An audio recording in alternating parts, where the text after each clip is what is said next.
Je dois vous avouer qu'il n'est pas simple de caractériser la vendange qui se termine en Champagne, mais je pense que l'adjectif « éprouvante » sera le plus souvent partagé. Elle fut en tout cas très différente de ce qu'on aurait pu prévoir au mois de juin.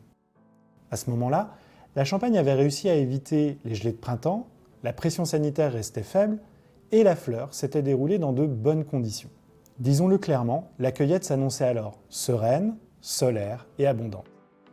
Mais le vignoble en appellation le plus septentrional de France n'avait pas prévu de passer l'été en Bretagne ou au Pays Basque, très belle destination au demeurant.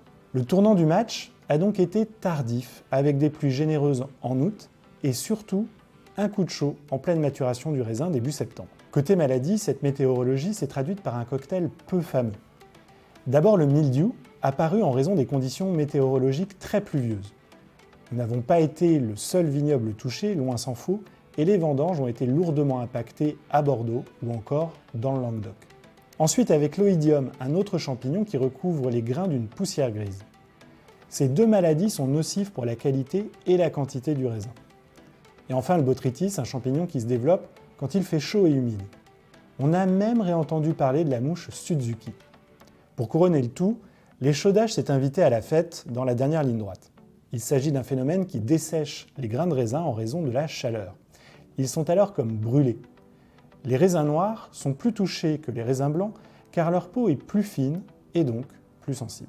La vague de chaleur qui a touché notre région était inédite, avec 7 degrés au-delà de la normale décennale les 10 premiers jours de septembre.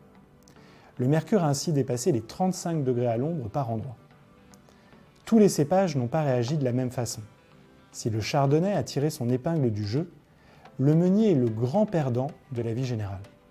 Malmenés par la chaleur et l'humidité, beaucoup de grappes ont fini par se dégrader. Heureusement, la quantité était là et le tri a pu permettre de maintenir un certain niveau de qualité. Il faut dire que cette année, les grappes ont un poids particulièrement important, exceptionnel même. Selon le comité Champagne, le poids moyen se situerait à environ 200 grammes. À titre de comparaison, il n'était que de 171 grammes en 2005. Vous l'aurez compris, cette vendange 2023 se sera terminée dans le stress, l'humidité et la pourriture dans un certain nombre de cas. Voilà pourquoi j'ai choisi le terme d'éprouvante. Pour autant, il faudra encore attendre quelques mois pour se retrouver autour des vins clairs et terminer de caractériser cette vendange et les vins auxquels elle va donner naissance. Pour l'heure, il me reste à vous donner rendez-vous au Salon Vitef d'Épernay et à vous dire à bientôt pour un nouveau numéro de C2R L'Actu, spécial viticulture.